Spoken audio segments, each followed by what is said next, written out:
Magandang gabi mga batang Quiapo. Ako, balita ko kanina pa kayong alas 6 ng gabi. Di wala nagsaing sa bahay. Patay. Maraming titilapong kaldero. Kung wala nagsaing sa bahay, wala pa rin kumakain. Sigurado kayo? O ngayon, dapat ako magsasalita. Pero ngayong gabi, very special ang gabing ito sa Quiapo. Dahil mas gugustuhin ko na mapakinggan ninyo ang mensahe sa inyo mismo ni dating Pangulong Rodrigo Roa Duterte. Na dadalhin sa atin ang mensahe na yan ng kanyang maganda at magaling na anak na Vice President Sara Duterte.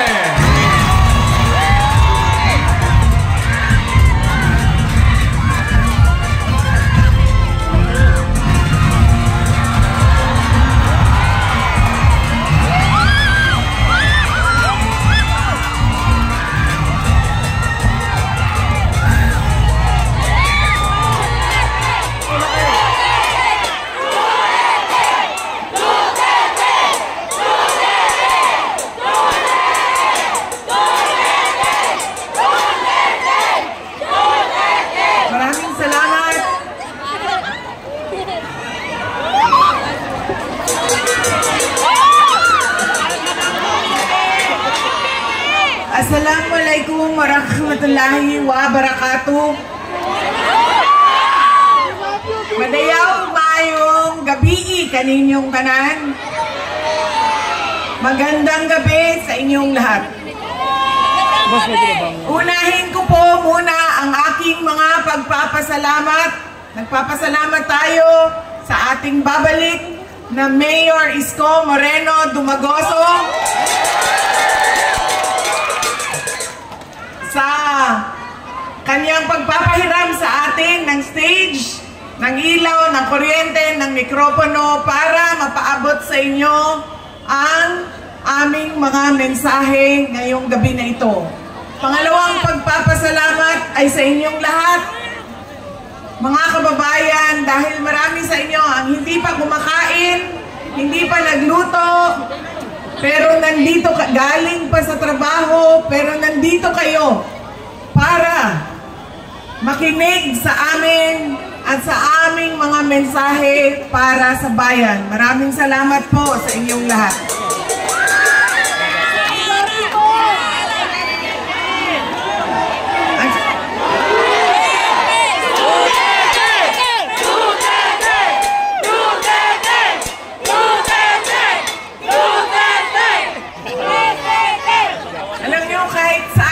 Pumunta ngayon, galing kaming Samar, tumawid kaming Leyte, tumawid kaming Cebu, tumawid kaming Negros, pumunta ako nung isang kagabi dito sa syudad ng Maynila, kaninang umaga sa Quezon City. Ngayon bumalik na naman ako sa syudad ng Maynila. Ang sigaw ng mga tao ay Duterte.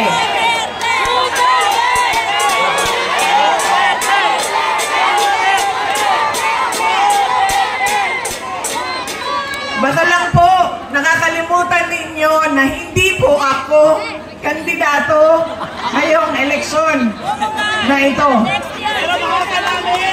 Pero nandito ako para maglabas ng nararamdaman ng karamihan ng taong bayan sa ating pamahalaan ngayon.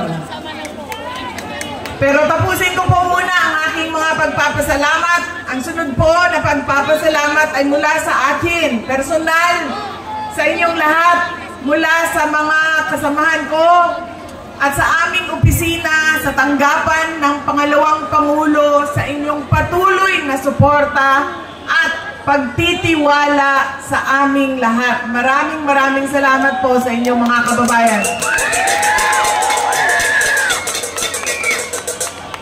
Ang huling pagpapasalamat ay mula po sa pamilya namin, ang pamilya Duterte. Napakalaki ng utang na loob namin sa inyong lahat sa pagkakataon na ibinibigay ninyo sa amin na makapaglingkod sa ating bayan. Dako kaayo ang amuang utang nga kabubuton kaninyong tanan sa oportunidad na ginahatag ninyo kanamo nga makaserbisyo sa ato ang nasod. Daghan kaayong salamat. Daghan salamat. Alam nyo, marami sa ating mga problema ngayon ay dahil sa ugali nating mga Pilipino kung paano tayo pumipili ng leader ng ating mga komunidad at ng ating bayan. Una na ugali ng Pilipino ay kung sino yung nagpapatawa sa kanila, sumasayaw, kumakanta, na-entertain sila, ay yun ang naaalala nila pag-upo nila doon sa presinto, sa voting precinct natin. Hindi na natin tinatanong, ano ba ang pangako ng tao na ito nung siya ay tumayo sa entablado para mangampanya? Tinupad ba niya ang kanyang pangako? Yan ang ugali natin. Maganda sa paningin, sumasayaw, na-entertain ako, naaaliw ako sa kanya, iboboto ko siya. Hindi na natin tinanong. Noong ba ikaw ay nangako na 20 pesos ang kilo ng bigas ay tinupad mo ba?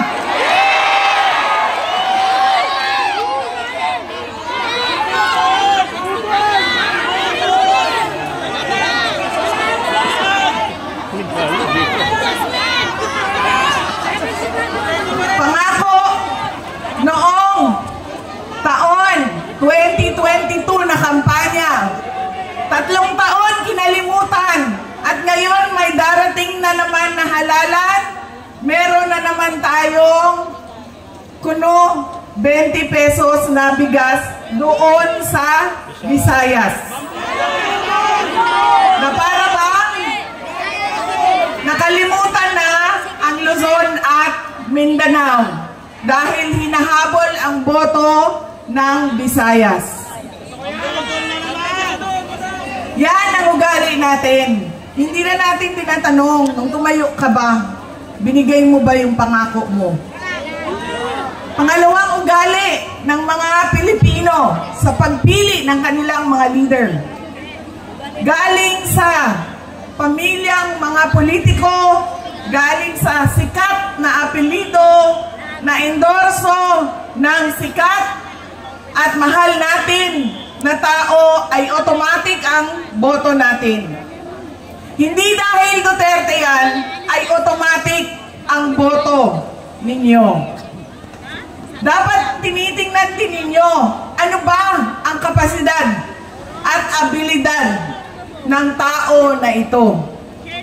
Duterte ka, pero ano ang kaya mong gawin para sa bayan? Kailangan ko banggitin na ang congressman ninyo dito sa distrito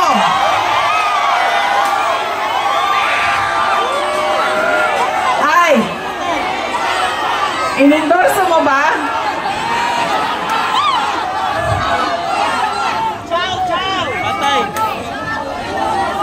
Yan ang example ng automatic yung boto natin, sikat, endorse ng sikat, galing sa pamilya ng mga politikong Duterte, boto natin yan. Ganyan ang ugali nating mga Pilipino. Alam nyo, yung congressman nyo, si Joel Chua ba yun?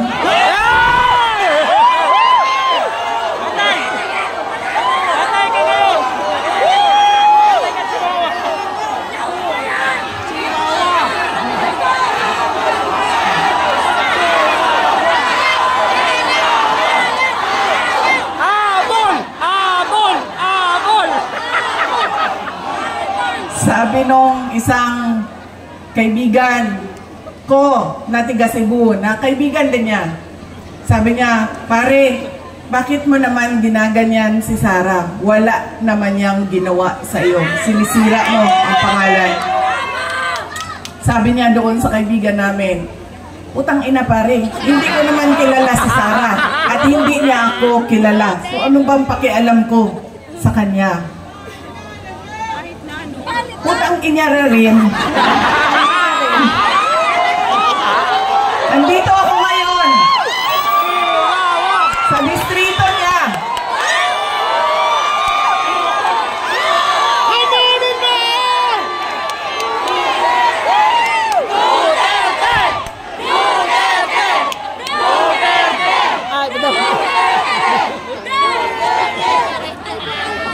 Nagpapakilala ako sa inyong lahat. Ako, si Sara Duterte. Kaya ko makipag-away sa kanal. Tapusin! Tapusin! Tapusin! Tapusin! Kami, kung saan kami galing, doon sa Mindanao, sanay kami sa wala. Kaya, walang mawawala sa akin kung dalhin ko ang away na ito dito sa kanal ng distrito ninyo. Tapusin! Tapusin! Tapusin! Tapusin!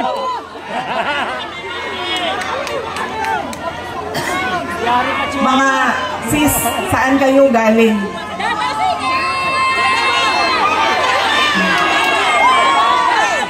Kinsay mga tausog diri? Mga Maranao.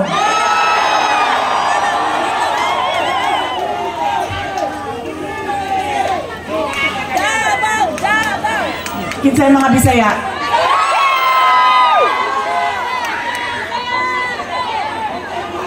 Ayaw mong kalimot ha, pag-abot sa adlaw sa piniliay, butangin na ninyo og zero si Chua. Tapusin! Tapusin! Tapusin! Tapusin! Tapusin! Tapusin!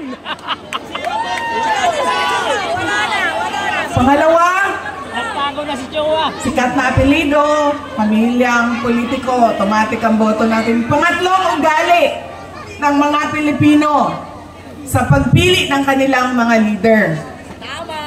Kung sino yung may pera at bumibili ng boto, ay ibinibigay natin ang ating pagkatao sa kanila.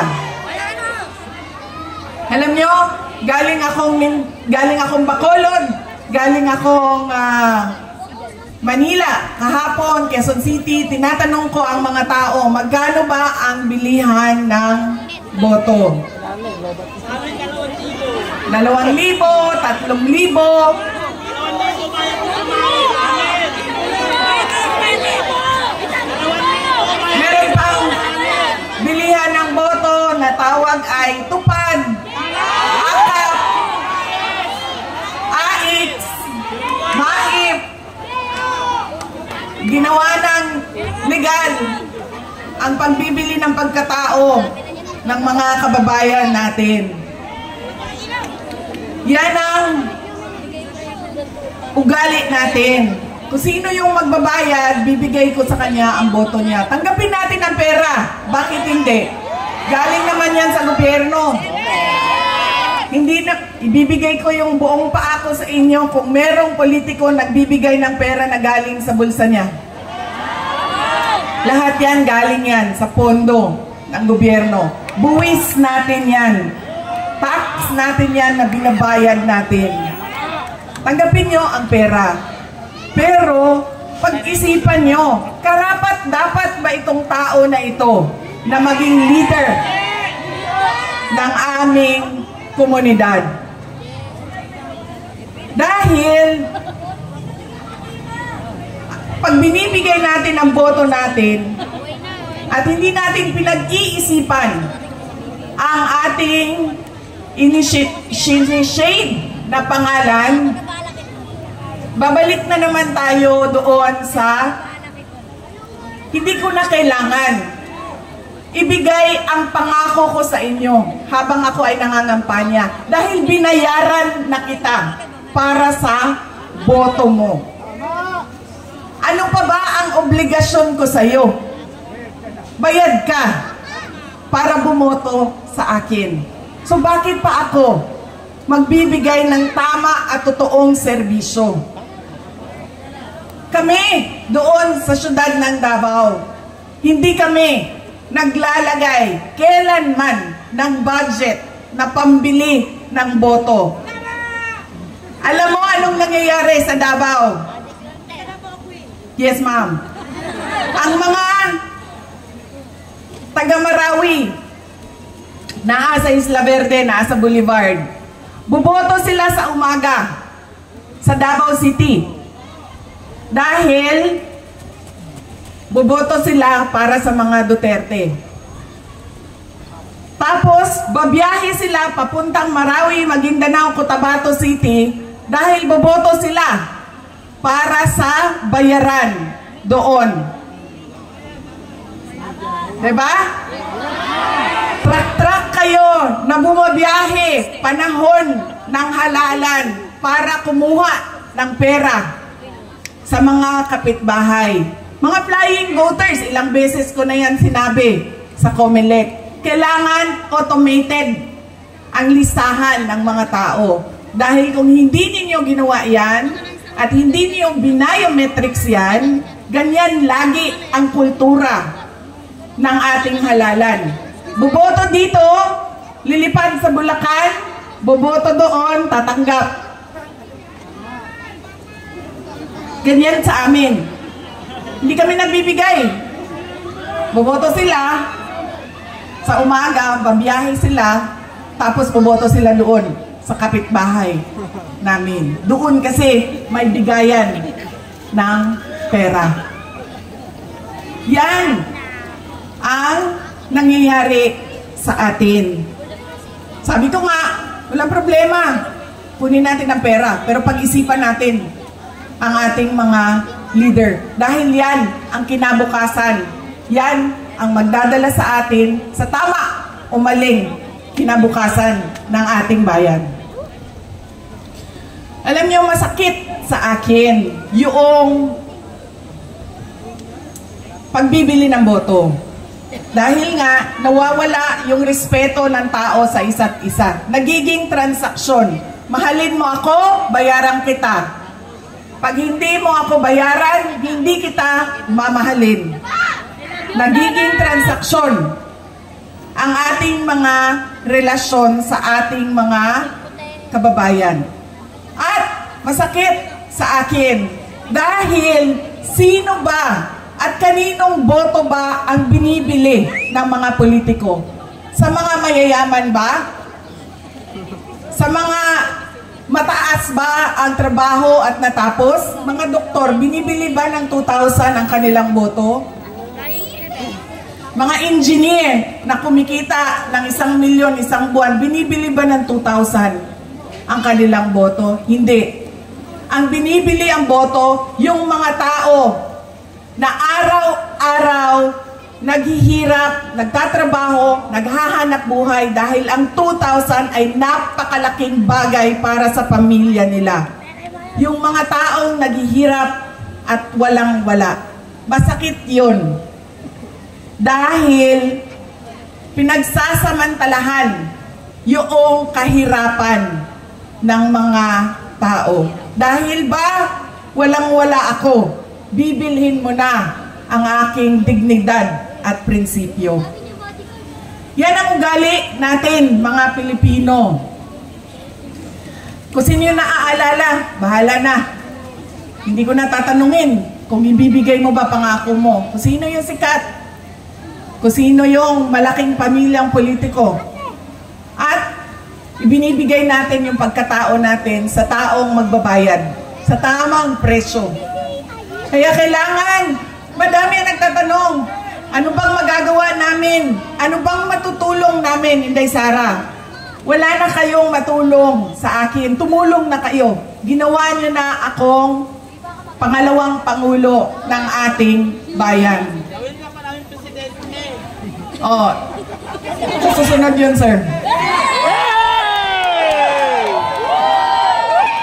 Pero sandali lang, sir. Nandito muna tayo. Huwag niyong kalimutan, hindi ako kandidato. Botante ako ngayong eleksyon na ito. Nagpapaalala ako sa inyo kung ano yung dapat gawin natin. Baguhin natin ang ugali natin sa pagboto ng mga kandidato. Ilang araw na ako umiikot sa iba't ibang lugar sa Visayas. Baka dahil naging 20 pesos yung bigas doon, dahil umikot ako doon, galing ako sa Marlete. Hindi ako napaisip pa. Galing ako, oo nga eh. Bukas 20 na yung bigas ninyo dito kasi lumakas.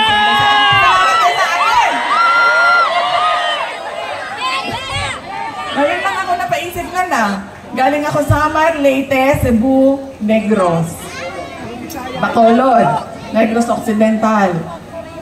Lahat ng madaanan ko, Manila, Quezon City, nagtatanong, kamusta na ba si dating Pangulong Rodrigo Duterte? Ang dami ng mga hindi ko kilala, nagsasabi, ikamusta mo kami kay President Duterte? Kahit hindi kami magkakilala mga kababayan natin kung saan-saan. Okay lang po si Pangulong Duterte. Wala naman po siyang problema sa sakit. Ang kanya lang ay hindi siya marunong sa gawaing pambahay. Hindi siya marunong maglaba, hindi siya marunong magluto, at hindi siya marunong maglinis ng kanyang kwarto. At isa pa doon, siya ay may edad na, 80 years old, si Pangulong Duterte. Ano sa daw?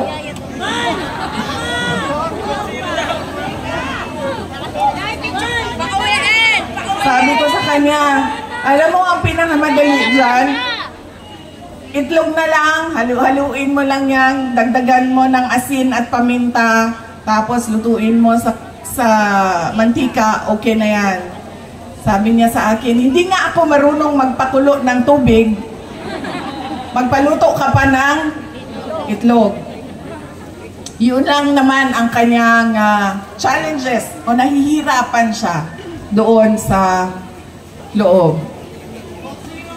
Noong may Coke Zero doon sa supply kasi may vendo siya. May vendo sila. Kanina tumawag siya sa akin. Ganun pa rin, pinakamusta ko siya. Kamusta ba? May nararamdaman ka ba? Masakit ang ulo mo, masakit ang tuhod mo. Sabi niya, hindi. Masakit lang ang aking puso.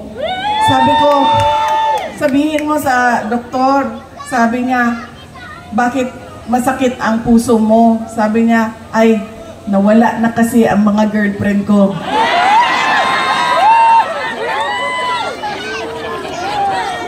Sabi ko, ay, nako, huwag ka mag-alala. Dahil may 2 girlfriend dyan sa labas ng kulungan, nag-aaway, nag-aantay na lumabas ka.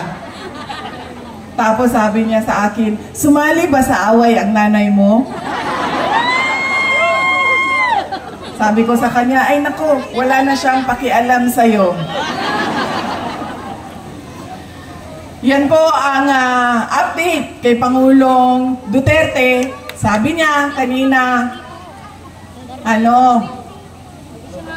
kailan mo ba ako ilalabas dito sa detention center? Sabi ko sa kanya, relax ka lang dahil mamayang gabi meron kaming meeting doon sa distrito ni Joel Chua. Ay, sorry. Distrito ni Apple Nieto.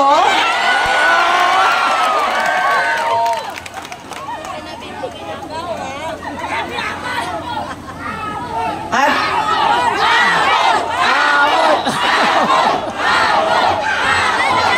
nasaan yung apple ko? Ito yung apple ko. Hindi man ito pulang-pula na apple. Uy, naluspan man yato ang apple. Yung apple ko. Bakit namumutla itong apple na ito?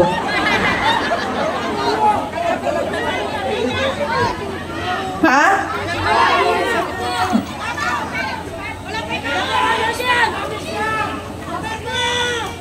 Nasaan ako? Ano magawa ko?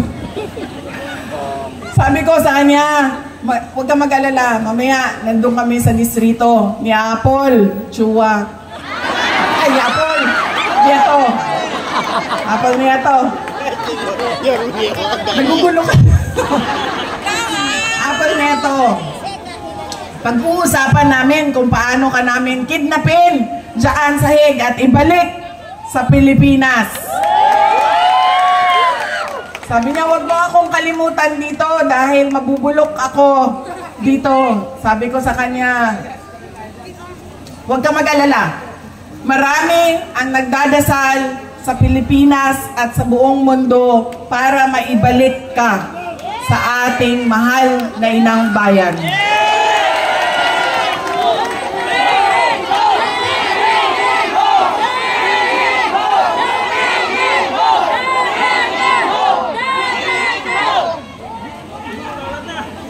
Yung mga nagtatanong kung kamusta si Pangulong Rodrigo Duterte, meron po kaming maliit, short, maikling video para sa inyong lahat. Self-rated poverty in the Philippines is at its highest